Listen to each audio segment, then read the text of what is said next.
Perspective de l'entrepreneuriat des Congolais. Il s'agira durant cette journée d'écouter, d'entendre et de réfléchir ensemble aux enjeux, aux défis, aux perspectives et aux solutions à proposer pour les entrepreneurs congolais.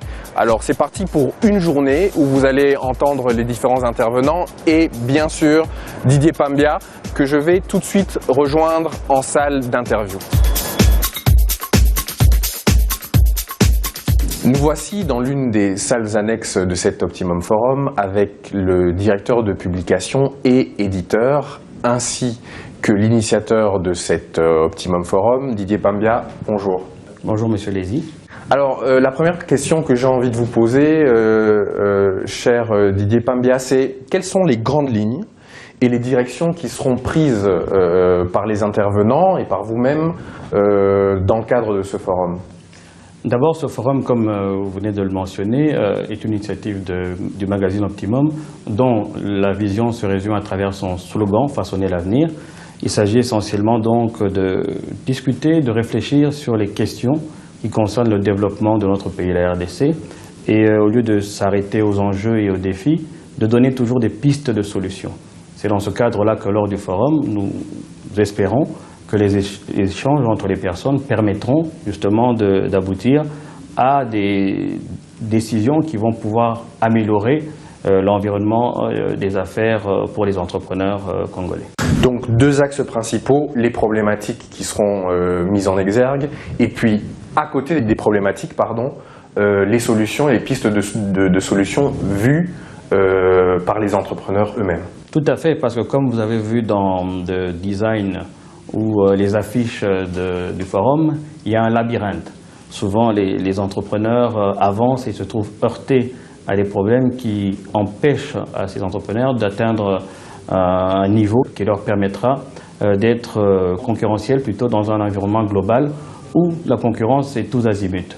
Donc, comment renforcer les capacités de ces entreprises pour leur permettre d'être vraiment compétitives? Comment mettre en place un cadre légal qui permettent à ces entreprises d'avoir quand même des décisions qui leur permettent de vivre en tant qu'entreprise. C'est le genre de problématiques qui seront abordées et on va évidemment dans un deuxième temps donner des pistes de solutions. Alors merci Didier Pambia, je vous laisse rejoindre vos invités et intervenants et on se retrouve tout à l'heure. Merci. Alors de retour dans notre salle annexe en marge de l'Optimum Forum avec mon invité aujourd'hui, c'est un législateur, c'est un député, c'est le député Patrick Mouyaya. Alors, monsieur le député, bonjour, rebonjour. La première question que je vais vous poser, je vais vous donner l'occasion de répondre à une petite passe d'armes et les quelques piques que vous avez dû subir comme seul représentant de l'Assemblée nationale.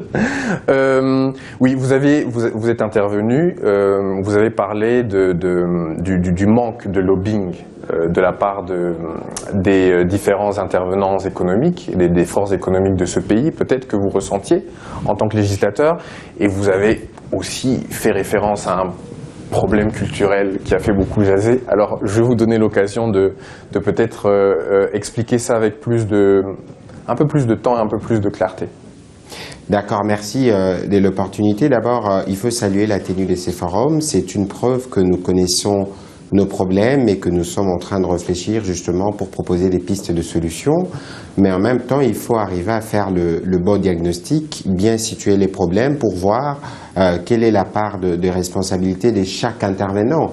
Nous sommes des législateurs, par essence, nous sommes ceux qui faisons les lois et les lois découlent des faits et les faits, c'est ce qui est vécu en société. J'ai commencé mon intervention en disant que j'étais satisfait de voir que nous discutions des choses qui rentrent dans le cadre de notre travail quotidien, puisque vous savez, le niveau de pauvreté dans lequel les pays sont en train d'évoluer fait que les députés aient tenté, puisqu'étant le seul tenant du pouvoir en contact direct avec le peuple, à se substituer aux services sociaux que nous n'avons pas ici, non pas qu'on n'en a pas de volonté, mais puisque nous n'avons pas simplement réussi à les financer. Et donc, beaucoup de temps est donc consacré à voir comment on répond aux problèmes immédiats des populations qui sont liés à la conjoncture plutôt qu'à des problèmes structurels. J'ai dit aussi que les faits précédaient les lois, puisque, bon, écoutez, tous les députés n'ont pas la culture managériale, tous les députés n'ont pas un background en économie et ne connaissent pas les susceptibilités ni l'importance de certains sujets. C'est pour ça qu'il est important d'établir un cadre qui vous permet d'échanger. Moi, je suis législateur, je ne suis pas outillé sur les questions économiques, vous l'êtes. Vous avez des ambitions, ben je vous le souhaite. Vous l'êtes, ou Madame Kaninda l'est, et donc Madame Kaninda perçoit un problème à son niveau qui requiert l'adoption d'une loi. Puisque je ne suis pas, moi, au courant des réalités que vit Madame Kaninda dans son secteur de prédilection, elle peut bien venir, bon, honorable, regardez, il y a telle question, est-ce que nous ne pouvons pas réfléchir ensemble pour légiférer et prévenir, puisque d'autres peuvent rencontrer les mêmes questions. Et avec Madame Kaninda, on peut définir un mode de travail qui permettra à terme d'adopter la loi et qui permettra d'avoir un cadre qui organise. Avant de passer à la deuxième question, pour vraiment circonscrire le problème et essayer de le cerner de manière générale, est-ce que vous, en tant que législateur, vous ressentez un manque de feedback des réalités de la part des tenants de l'économie? Non, c'est clair que les tenants de l'économie, en tout cas, il n'y a pas la grande communication entre ceux qui tiennent l'économie et nous les députés, puisqu'un dîner, c'est bien beau, on mange, après on disparaît, mais les plus importants, et j'espère que dans les cas de ce forum, il y aura le suivi, le follow-up, il faut suivre. Il faut suivre le matin, à midi, le soir, vous assurer de l'état de la question jusqu'à ce que vous obteniez la solution. Et c'est peut-être là aussi que nous n'agissons pas toujours. Ouais. Ok, donc on a donc fait le tour de la question par rapport à l'intervention, d'accord? Oui, mais quand je parlais de culture aussi, je vous dis quelque chose que j'observe, certainement que vous l'avez observé.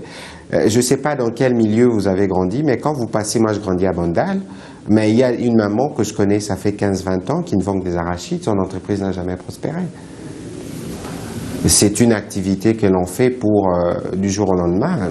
S'il y avait une culture entrepreneuriale, peut-être qu'elle aurait prospéré. Elle aurait fait plus d'économies, puisque vous savez, nous au Congo, on nous dit que nous sommes nés dans un pays riche où le climat est beau, où nous avons la fertilité partout. On ne ressent pas le besoin de vendre le pondu qu'on produit chez soi, chez les voisins, puisque le voisin peut avoir la possibilité d'avoir le pondu. C'est peut-être là qu'il faut agir. Peut-être là qu'il faut agir, ok. Et monsieur le député, cette pauvre femme n'est peut-être pas assez encadrée, ce qui l'empêche peut-être de faire prospérer. C'est qu'on a la culture, tout ça procède aussi de la culture. C'est un ensemble, un mélange, et donc il y a lieu d'agir là-dessus, puisqu'ici il s'agit de parler. Optimum dit façonner l'avenir. Non, moi je parle de façonner les présents, puisque nous les jeunes c'est les présents, l'avenir commence aujourd'hui. Qu'est-ce que nous devons commencer à faire pour que nous puissions avancer, pour que nous puissions, à partir de demain, construire un meilleur Congo. Monsieur le député Mouyaya, merci. C'est moi qui vous remercie.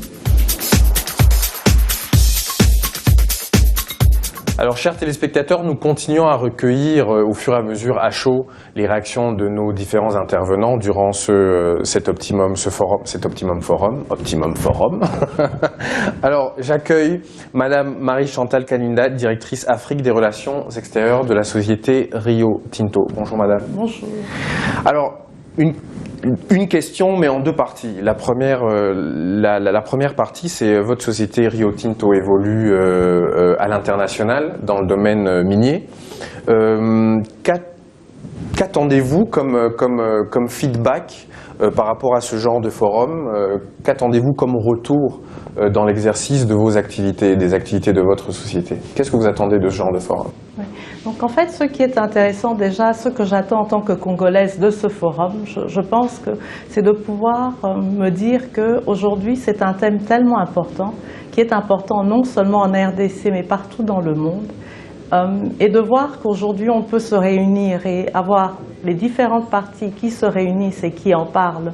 C'est-à-dire que le problème a été identifié, mais aujourd'hui il faut pouvoir évoluer et trouver une solution à ce problème. C'est vrai qu'on a eu un législateur, on a un ministre qui est intervenu, on a des entrepreneurs, on a eu un juridique, Donc, qu'est-ce qui reste à faire? Il y a eu aussi le partage de l'expérience Rio Tinto en Guinée et dans d'autres pays d'Afrique. Donc, je me dis qu'avec tous ces différents aspects, que faisons-nous pour adresser le problème de l'entrepreneuriat au Congo? C'est vrai que nous avons eu la FEC aussi.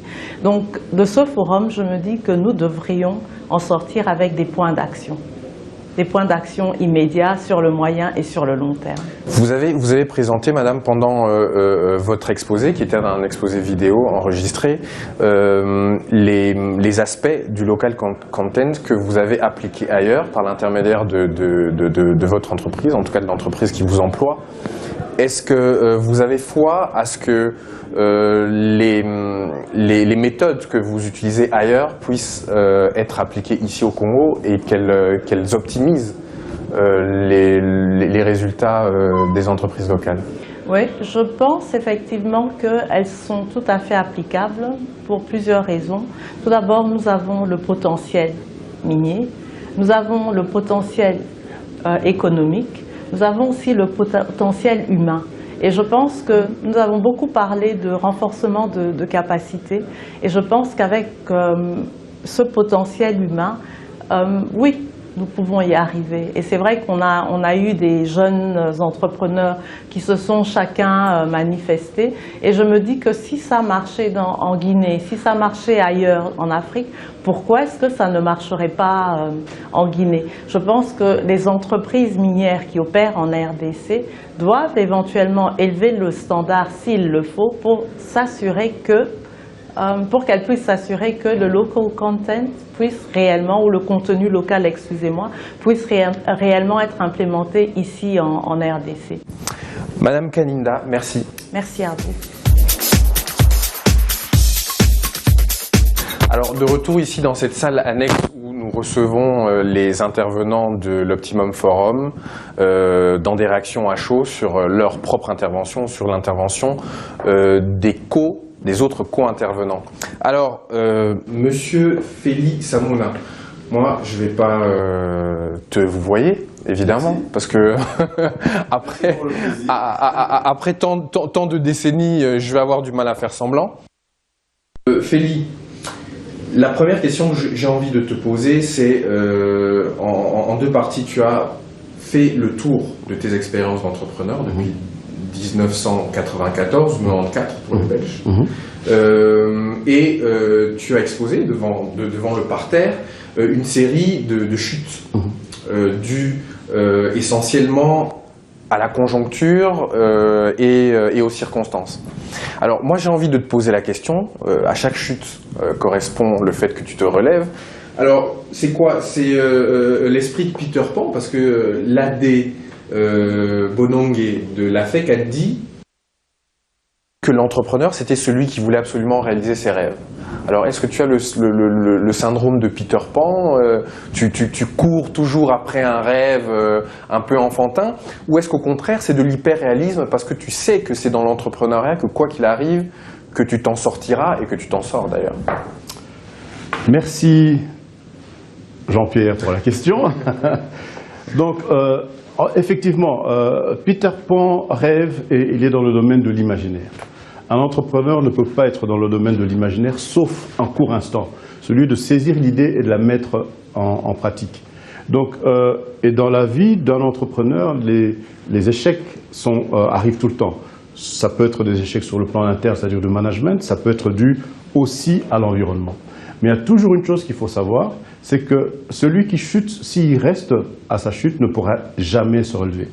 Et donc moi, j'ai appris de mes échecs. D'ailleurs, après la première mésaventure que j'ai connue dans le domaine du transport, où les importateurs se sont transformés eux-mêmes en transporteurs, je me suis dit, vaut mieux avoir deux fers au chaud qu'un seul. Donc je me suis lancé et dans la création publicitaire et dans la distribution. Donc en fait, il faut toujours se relever et être attentif à son environnement.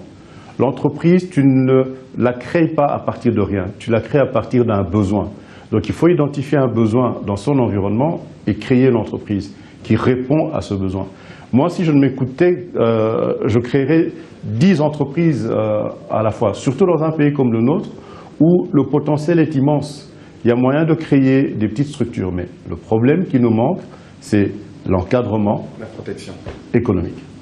Je voulais aussi rajouter à ce que tu viens de dire, il y a un proverbe ronin, tu sais, c'est ces samouraïs japonais qui dit en substance « tomber 7 fois, se relever 8 Yes. ». Ça résume bien ton parcours. Absolument, absolument. Alors la deuxième question que j'ai envie de te poser, c'est qu'est-ce que tu attends de l'Optimum Forum? Qu'est-ce que tu imagines que tu vas en retirer après pour ton activité ou pour tes activités? Pour moi, l'Optimum Forum est une voie de communication. On a besoin de se faire entendre. On a besoin, on a parlé tout à l'heure de lobbying, mais il faut que ça parte de quelque part. Les problèmes sont connus. Les solutions sont là, mais il faut maintenant mettre l'éclairage. Et c'est en ça que l'Optimum Forum, pour moi, est un bon tremplin. Et j'espère que, non seulement sur les sujets économiques, mais sur d'autres sujets, concernant la société congolaise, il y aura des suites.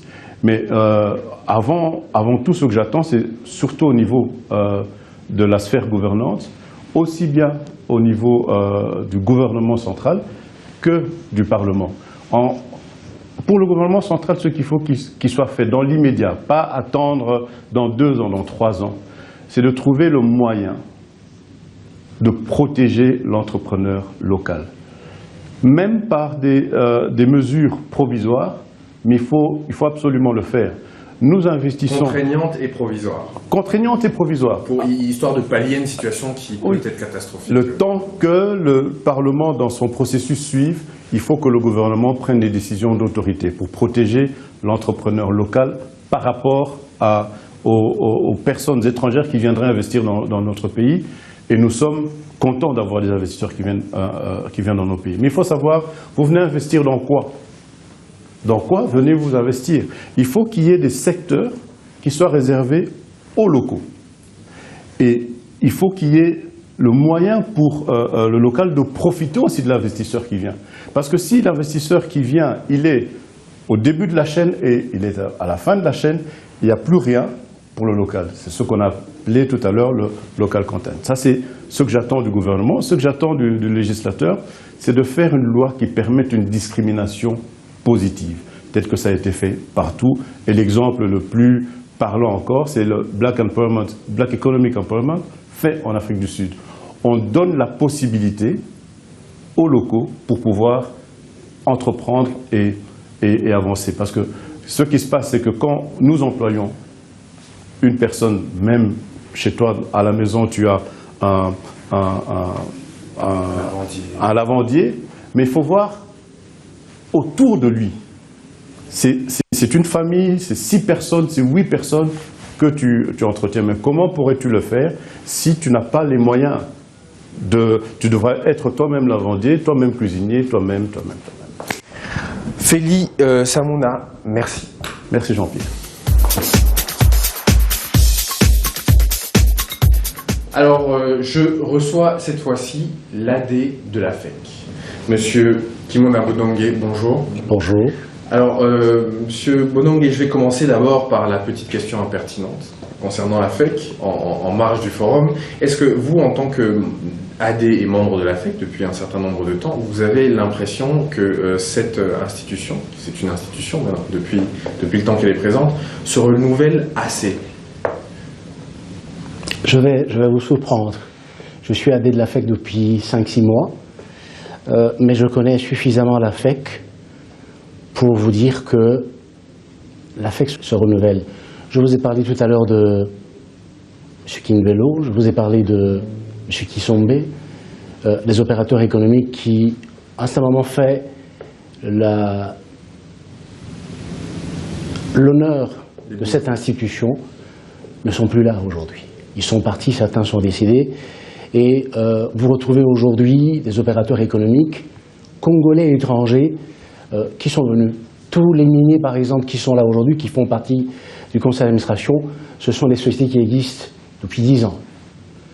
La FEC existe depuis 1972. Quand la FEC a commencé, il y avait des gens comme Damso, il y avait d'autres qui ont été là, qui ne sont plus là, qui sont décédés. Mais cette image, alors, elle vient d'où? L'image vient du fait que la FEC donne l'impression de ne défendre que des grandes sociétés. Alors qu'au sein de la fédération, nous avons plus de 3000 membres. Il n'y a que 99 grandes sociétés. Quand je dis grandes sociétés, ce sont les grands cotisants que nous considérons chez nous. Soit dit en passant, Biwan est grand cotisant. Biwan venait d'adhérer à la fédération il y a quoi 8-9 mois. Mais Biwan est devenu membre du conseil d'administration. Monsieur Jean-Pierre Moutamba participe aux réunions du conseil d'administration. Vous n'allez pas me dire que monsieur Moutamba est là depuis 40 ans. Je ne vais pas le dire. Alors, pour en revenir au sujet qui nous occupe aujourd'hui, quelles sont les différentes stratégies de la FEC pour réellement pousser l'entrepreneuriat congolais? Est-ce qu'aujourd'hui, il y a véritablement un plan et des politiques qui sont décidées, qui seront menées pour essayer de pousser ce secteur, parce que c'est ça qui nous occupe? J'ai entendu un banquier tout à l'heure qui venait d'intervenir avant que je ne vienne ici, M. Eric Monga, Eric Mboma, excusez-moi, qui a parlé de l'aspect confiance, credere en latin, confiance. Je vous dire quelque chose, je l'ai dit tout à l'heure dans mon intervention, la Banque africaine de développement, depuis 3-4 ans, vient au Congo, présente un budget pour les privés, pour l'entrepreneuriat local, mais personne ne se présente. Vous savez, aujourd'hui, la RDC, au niveau des banques, quelquefois, ce n'est pas un problème de moyens. Des grands groupes, des grandes banques internationales ont des moyens. La Citibank a beaucoup de moyens, mais c'est un problème de risque. C'est un problème, quelquefois, d'opportunité. Il faut encore que les gens qui veulent entreprendre viennent avec des projets. Des projets, mais un projet qui soit bancable. Si vous venez avec un projet qui, pour une affaire qui se monte aujourd'hui et qui au bout de 6 mois ne tient plus, aucune banque ne va vous financer. L'aspect confiance est très important. Mais nous sommes en train de pousser, nous, au niveau de la Fédération des entreprises du Congo, le gouvernement, à essayer de mettre une garantie derrière les opérateurs économiques qui ont des projets. Et c'est cette centrale de risque et ce fonds de, comment on appelle, pour essayer d'aider les entreprises qui viennent, de telle manière que quand il y a un risque, quand il y a un problème, que la banque puisse se retrouver. Monsieur Bonongué, je vais vous poser une question faussement naïve. Est-ce que le fait de pousser l'entrepreneuriat congolais et ce fameux local content dont on parle, est-ce que c'est plus de favoriser à tout prix l'entrepreneuriat des locaux, comme une sorte de loi xénophobe, ou est-ce que c'est plutôt le fait d'aider les capitaux étrangers à mieux intégrer l'entrepreneuriat local? C'est ce que vous venez de dire. Vous savez, la RDC a besoin de multinationales. La RDC a besoin d'investissements directs étrangers. Ces multinationales qui sont installées dans ce pays payent des impôts, emploient du personnel congolais. Nous n'allons pas, comme ça dit, voilà, écoutez, on n'a plus besoin de ces multinationales. Pour développer, nous parlons des gros moyens. Il n'y a aucun Congolais qui a autant de moyens pour exploiter aujourd'hui une mine. C'est des investissements assez colossaux, assez lourds.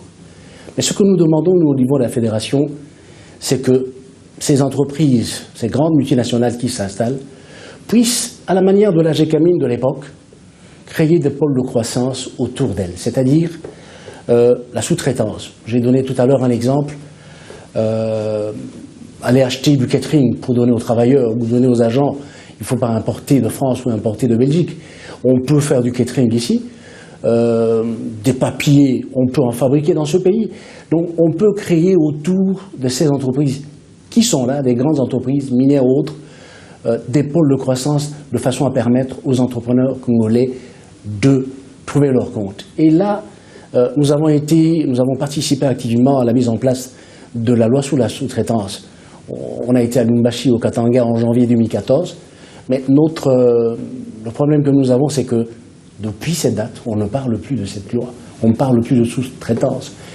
La FEC a œuvré quand il a fallu renouveler le code minier en 2012, parce qu'un premier code minier va être mis en place en 2002.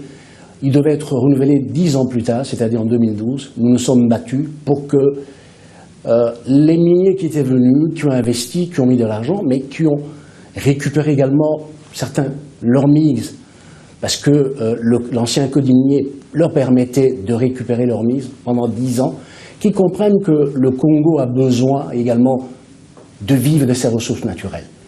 Et qui mieux que les petites entreprises congolaises qui sont là ne peuvent comprendre, ne peuvent essayer de souvenir le Congo, le Congolais connaît mieux le Congolais qui est à côté. C'est pas l'étranger qui connaît mieux le Congolais. Le Congolais qui travaillerait autour des sociétés minières, dans des sociétés de sous-traitance, permettrait de créer donc la classe moyenne congolaise. La sous-traitance, la transformation locale, tout à fait. toutes ces économies qui peuvent se greffer autour. Avec une valeur ajoutée, parce que si les miniers qui ont produit pendant 10 ans du cuivre, du pétrole, s'ils commencent à également, en essayant de faire en sorte que des produits finis soient faits ici, ça sera une valeur ajoutée pour le Congo, pour cette entreprise même, et ça permettra à certaines entreprises de trouver également leur compte. Monsieur Bonongue, merci. Je vous en prie, merci.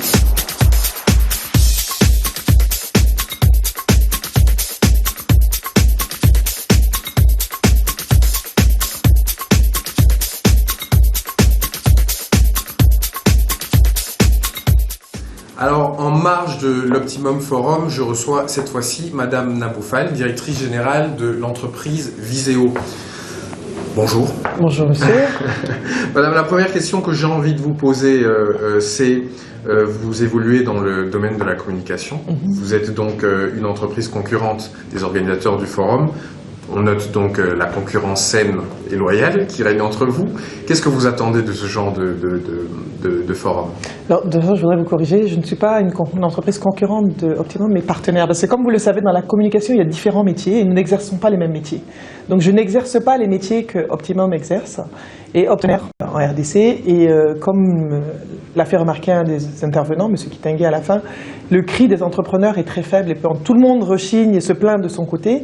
Mais même en dehors du fait que nous sommes à la FEC, donc je participe à la FEC au sein de ma corporation, nous avons des réunions, mais nous n'avons pas de plateforme d'échange où on peut trouver un consensus en accord avec les législateurs. Donc on a vu un député de l'Assemblée qui était là, avec les autorités. Intervention remarquée. Absolument, et remarquée, la vôtre aussi d'ailleurs. Et je pense que ce genre d'événement nous permet d'avancer et de rencontrer aussi d'autres entrepreneurs qui sont confrontés à des difficultés et qui peuvent échanger, donner des formes d'échange où il y a des idées qui circulent. Et ça ne peut faire qu'avancer les choses pour les uns et les autres. Voilà. Alors, on parle dans ce forum de l'entrepreneuriat local, l'entrepreneuriat congolais. On a beaucoup parlé de local content aussi. Est-ce que vous qui évoluez dans la communication et dans les métiers qui tournent autour, est-ce que vous êtes satisfaite des politiques qui sont menées pour le moment? Alors, en entreprise, il y a des aspects de fiscalité, de comptabilité, de gestion, de management qui sont inhérents à l'entreprise en elle-même, quel que soit le secteur d'activité de l'entreprise. Donc, pour les aspects fiscalité, je pense qu'on a tous les mêmes préoccupations. Pour les aspects de local content, bon, personnellement, complètement local. On continue à exister, bon an, mal an, on avance. Donc ce que je veux dire, c'est que les problèmes sont inhérents à tous, quel que soit le secteur d'activité. Et comme je l'ai souligné, il y a des choses pour lesquelles, il y a des choses qui me révoltent beaucoup, c'est quand les gens disent oui, le contexte colonial. Nous évoluons dans différents pays, nous avons des clients dans plusieurs pays, Kinshasa étant notre base. Ça ne nous empêche pas d'aller au Nigeria faire du travail pour des clients, d'aller à Brazzaville travailler pour des clients, d'aller à Abidjan pour des clients. Et les problèmes des entrepreneurs en Afrique sont les mêmes partout. Ils ne sont pas pires en RDC qu'ailleurs. Et ça, c'est une réalité qui est là. Et la seule différence entre la RDC et les autres, c'est que les autres adresse. Optimum Forum, je reçois cette fois-ci Madame Thérèse Kirongosi. Bonjour Madame. Bonjour monsieur. Alors Madame Thérèse Kirongosi, vous êtes à vous toute seule un résumé parfait de cet Optimum Forum. Je m'explique. RDC, vous êtes ingénieur, formé à l'ISTA. Bien sûr. Vous êtes entrepreneur, vous avez développé votre entreprise. Il y a encore quelques personnes qui ne savent pas que c'est vous qui avez conçu, commercialisé, etc. tous les robots qui font la circulation dans Kinshasa. Donc d'abord, c'est un plaisir énorme de vous recevoir. Donc j'ai dit que par toutes ces qualités, vous étiez un excellent résumé de cet Optimum Forum. D'ailleurs, vous avez reçu le prix de l'entrepreneuriat local qu'on vous a remis tout à l'heure dans la grande salle. Juste la question que je voudrais vous poser, madame, c'est dans ce parcours qui est celui d'une femme déjà. Très professionnel comme ça. Et moi, je crois si on arrive de temps à autre à parler de l'entrepreneuriat, comme on a dit, c'est le moteur, c'est la base, c'est le soubassement du développement d'un pays. Quand même, ça va changer beaucoup de choses. Donc voilà, vraiment coup de chapeau pour tous les organisateurs de ce forum Optimum. Par rapport à moi-même, si je peux dire, dans tout le parcours, il y a le point positif, il y a le point négatif. Mais pour moi, je dis toujours le point négatif. Pour moi, ça me donne beaucoup de courage. Ce sont des opportunités pour moi. Je peux vous donner un exemple. Le 30 juin, on nous a invités à Bakongo pour installer, défiler avec un robot et installer la machine. Et depuis le mois de juin jusqu'à présent, le robot n'est même pas encore payé pour $1. Et ça m'a poussé de réfléchir. Je dis, mais si j'ai un client seulement monopole comme l'État congolais qui paye difficilement, qu'est-ce que je peux faire? Ce projet va tomber dans l'eau. Et ça m'a permis, d'abord le robot s'était créé pour la régulation des circulations et les contrôles routiers. Alors je me suis dit, est-ce que je ne peux pas, avec mon équipe, parce que je ne travaille pas seul, parce que les gens croient que le robot c'est moi-même ingénieur qui suis là, je fais...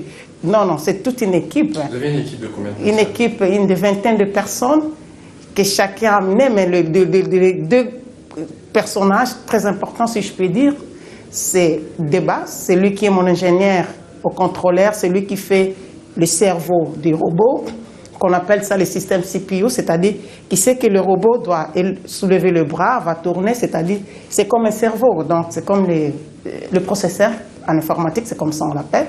Et puis le chef de mon équipe qui est cadet, c'est lui qui s'occupe plus des designers pour que le robot arrive à... Ça ressemble à quelque chose. À quelque chose. Là, on a pris le robot de forme humanoïde. Donc, on pouvait aussi prendre de forme que nous voulons, un chien ou quoi, mais on a voulu un robot de forme humanoïde. Bref, comme je viens de dire, le robot avait d'abord, depuis sa création, il y avait des applications pour réguler la circulation et arriver à être... Parce que le robot envoie les images à temps réel dans un centre de contrôle qu'on peut appeler le NOC. Aujourd'hui, à Kinshasa, le NOC, ça se trouve à la commissariat provincial de la ville de Kinshasa. Mais néanmoins, on a ajouté une troisième application. Le robot devient aussi un élément du marketing. Donc voilà. Ce sont des points négatifs comme ça qui nous poussent, qui nous donnent du courage. Donc, une entreprenante ne doit pas abaisser les bras parce qu'il y a des obstacles devant lui ou quelque chose. Donc voilà. Moi, à tout moment qu'il y a les obstacles, ça me donne vraiment de la force pour dire comment je peux m'en sortir. Okay. Voilà. Un exemple pour toute la jeunesse locale, Madame Kirongosi, merci. Je vous remercie. Optimum Forum, on continue de manière à chaud, comme ça, à recevoir les différents intervenants de notre Optimum Forum. Et là, je reçois Monsieur Eric Ngoma, directeur général de la Standard Bank et vice-président de l'ACB. Bonjour. L'association congolaise des banques. Absolument. Alors, Monsieur Ngoma, je vais d'abord commencer par la petite question impertinente, le petit problème, et puis on ira vers les solutions. Alors, le problème, Monsieur Ngoma, vous êtes le représentant de l'ACB ici, à ce forum. On a l'impression, en tout cas en tant que jeune entrepreneur et ayant recueilli des avis à gauche et à droite vu mon métier, on a l'impression qu'il y a une sorte d'insatisfaction quand même au niveau de l'accompagnement financier des entreprises, petites et moyennes dans ce pays. Est-ce que vous, de là où vous êtes, vous percevez ce sentiment-là? Oui, parce que je vis dans la cité, entre guillemets, comme tout le monde, et les gens viennent me voir avec des projets, viennent me voir avec des ambitions et des problèmes, des opportunités, souvent aussi. Et donc oui, il y a une demande de services bancaires pour certains, il y a une demande de financement tout simplement pour beaucoup. Et effectivement, les banques ne sont pas forcément toujours des portes qui s'ouvrent pour tout le monde, ce qui est dommage pour l'économie du pays. Je crois qu'on en a tous conscience, mais comment arriver à résoudre la quadrature du cercle et à faire que la machine à financement, en tout cas, soit plus opérationnelle au Congo, je crois que c'est le défi pour l'industrie et pour notre société. Alors, on est parti de ce constat que vous avez l'air de partager, et c'est déjà bien. On est parti de ce constat. Les pistes de solutions que vous, avec cette double casquette, directeur général d'une banque, mais aussi vice-président de l'association de ces banques, quelles sont les pistes de solutions, quels sont les plans que vous entrevoyez pour pouvoir non seulement changer cette perception, mais ça passe par du concret. La perception s'appuie sur beaucoup de réalités. Donc je ne suis pas venu pour mettre des phares sur ce que tout le monde constate depuis certainement très longtemps. Je pense que c'est un exercice de créativité. Il faut qu'il y ait un travail de créativité de la part des Congolais eux-mêmes. Je parle de ceux qui sont aux commandes ou à différents niveaux de l'industrie bancaire. Mais il faut aussi certainement une meilleure connaissance générale de ce que fait une banque et de qui sont les vrais partenaires auxquels il faut s'adresser pour faire avancer un projet. Les différentes pistes. Je pense que ce forum était intéressant aujourd'hui parce que même s'il y a sûrement beaucoup de choses qui ont été dites, d'autres qui finiront par s'envoler, je pense que les différentes parties, les différents partenaires finalement, ou en tout cas les différentes parties devraient devenir des partenaires.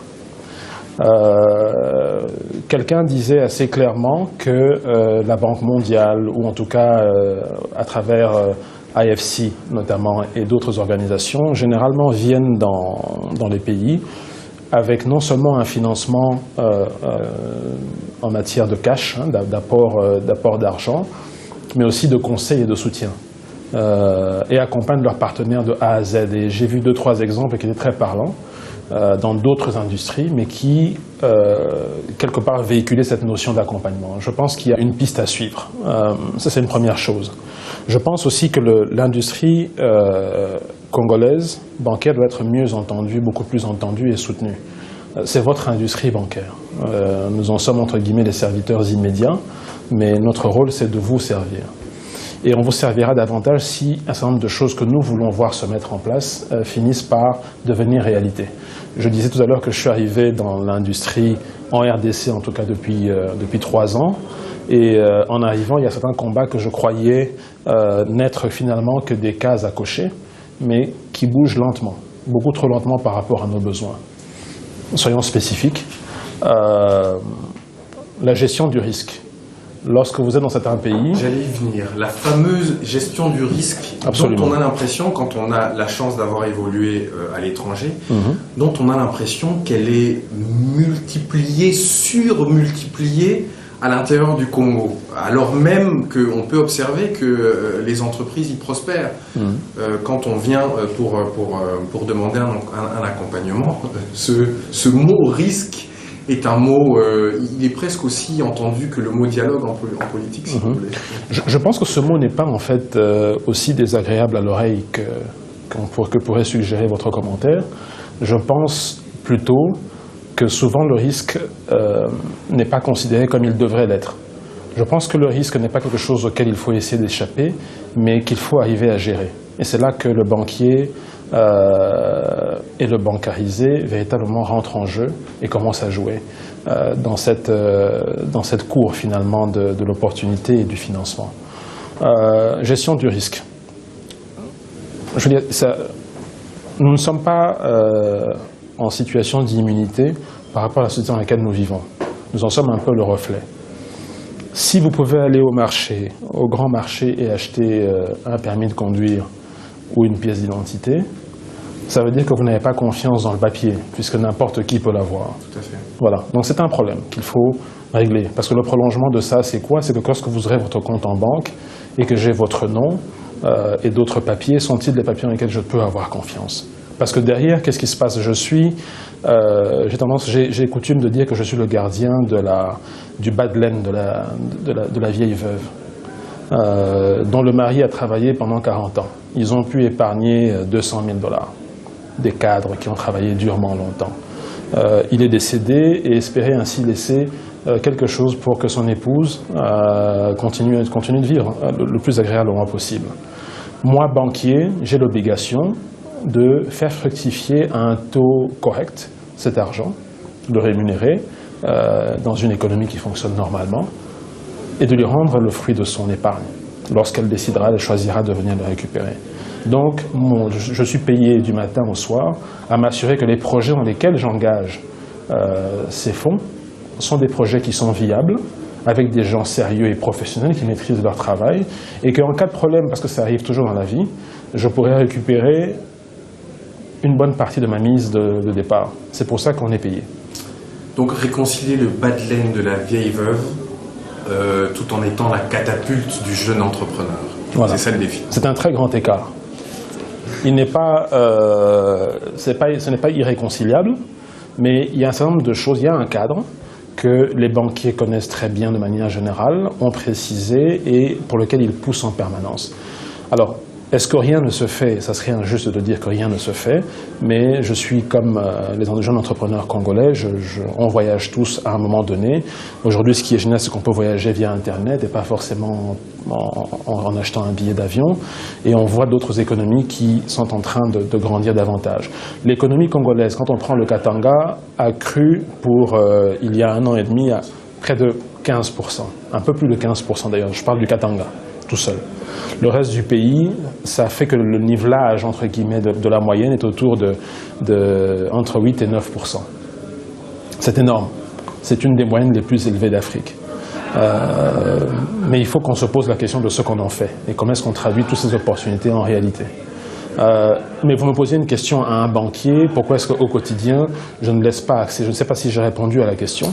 Vous y avez répondu. Voilà, donc il me faut un cadre auquel nous ne permettons pas pour l'instant d'aboutir, à mon sens, suffisamment vite. Donc tant que nous n'aurons pas fait ça, il sera difficile pour les nombreux capitaux, y compris congolais, pas que les capitaux internationaux, mais y compris congolais, il leur sera difficile de prendre leur place dans le schéma congolais. Monsieur Mboma, merci. À bientôt. C'est moi, merci.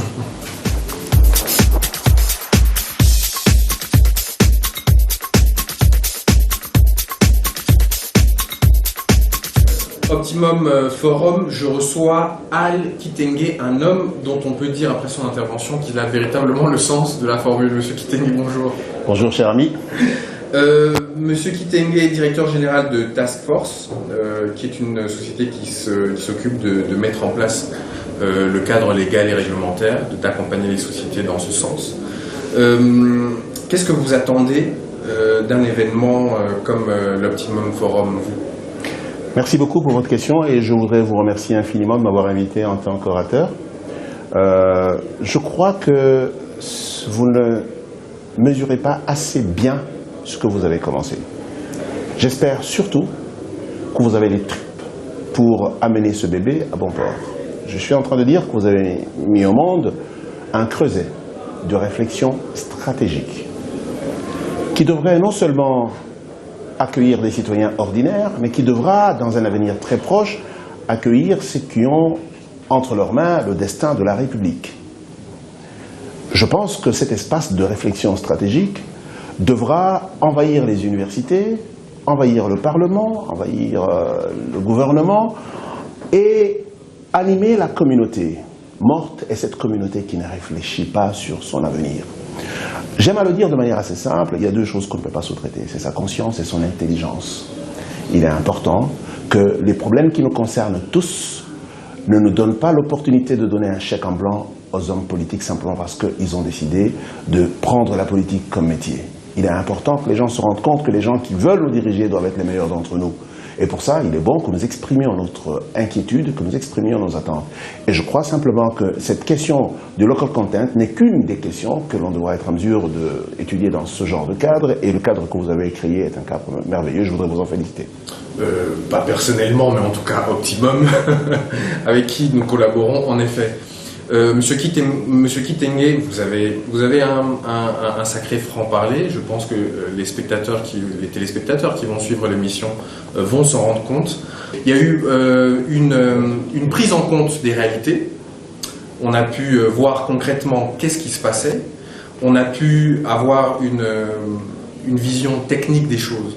Moi, j'aimerais vous emmener à une réflexion un peu plus large. Quand vous voyez le sujet qui nous occupe aujourd'hui, quel est au niveau politique, au niveau économique, au niveau entrepreneurial, les changements de mentalité directs qu'il faut pour qu'on en arrive à régler les différents soucis que vous avez mis en exergue tout à l'heure? Je vais vous surprendre, rien de très compliqué. C'est d'arrêter d'arbitrer au quotidien, d'arrêter de jouer au sapeur-pompier. Un pays, une république se planifie. Il se planifie essentiellement sur le long terme, au-delà des individus et au-delà des mandatures. Ça vous permet de poser ce qu'on appelle les actes structurants. Je donne un bête exemple, simple. Je le disais encore tout à l'heure, si nous désirons regarder la République dans son entièreté, et on regarde ses défis, on ne peut pas les résoudre tous dans un mandat, même pas dans deux. Et donc, chacun de nous vient faire sa part. On s'entend sur le tronc commun. Qu'est-ce que nous voulons faire? De quoi nous disposons? Et comment nous le mettons en application? Ça, c'est de la planification stratégique. Cela a une conséquence immédiate. Lorsque vous faites de la planification stratégique économique, il reste une chose. Avec qui allez-vous faire tout ce plan? Donc la question du capital humain. Et le capital humain congolais a deux facteurs fondamentaux qui sont limitants. C'est l'espérance de vie qui est trop courte, 50 ans à la naissance. C'est le degré d'ignorance et d'illettrisme que nous avons dans le pays. Nous avons plus de 70% de personnes qui ne savent ni lire ni écrire correctement et donc qui ne participent pas de manière efficace à la compétitivité de la nation. Alors, il y a un deuxième palier. C'est-à-dire, à partir du moment où vous avez une planification, il faut avoir un degré de discipline élevé. Ça veut dire que quand on dit des choses, ce sont des choses qui vous engagent et parce que les choses sont partagées, on a l'obligation de les mettre en pratique et il faut donc évaluer. Et le troisième palier, c'est l'intérêt général et la qualité des services publics. Nous sommes dans un pays où il y a plusieurs vitesses. Il y a la vitesse de la Gombe, il y a la vitesse de Kinshasa, il y a la vitesse de l'arrière-pays. On ne peut pas continuer à aller comme ça et à utiliser des statistiques claires et classiques. Vous savez, quand on parle de la moyenne arithmétique, il y a aussi ce qu'on appelle les écarts types. Mais si toute votre masse est dans les écarts types, il y a un problème. Et je crois simplement que le service public universel devait être l'objectif de base. Et celui-là, il peut être à long terme. Maintenant, tout le reste est décliné. Comment on va y arriver? Et il y a un écart entre les métiers politiques et la gestion de la nation. La gestion de la nation n'a absolument rien à voir avec la politique. C'est le consensus général, c'est le contrat national, c'est le pacte national, celui qui permet aux gens de savoir ce qu'il faut et ce qu'il ne faut pas faire. On ne peut pas être une république qui ne sait pas où elle va. Et le pacte national, c'est la politique? Non, c'est ce qu'on appelle le plan stratégique de gestion de la nation. Et il y a une composante politique, mais ce n'est qu'une petite partie de la composante politique. Je voudrais vous dire par exemple que dans la plupart des pays, le personnel politique ne représente même pas 5% de la population. Alors comment voulez-vous donner tout le sort de toute une nation entre les mains des 5%? C'est pour ça qu'aujourd'hui, lorsqu'on est en politique, on est dans un mandat. Le mandat, il est en permanence récupérable. Et il est important que cet état d'esprit devienne un état d'esprit classique.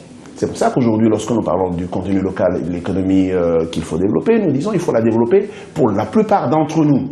C'est pour ça que les gens parlent de la classe moyenne, parce qu'il y a la classe basse. Mais il ne faudrait pas que notre pays soit dominé par la classe basse. Notre pays doit être dominé par la classe moyenne et haute. Et ça, c'est une ambition nationale et elle n'a absolument rien de politique. C'est une ambition nationale, c'est une ambition de communauté. Et moi, je dis tout le temps, de la même manière, un pays qui somme des hommes pauvres est un pays pauvre. Et donc, il y a un certain nombre de théories qu'il faut questionner. Monsieur Al Kitenge, merci. C'est à moi de vous remercier.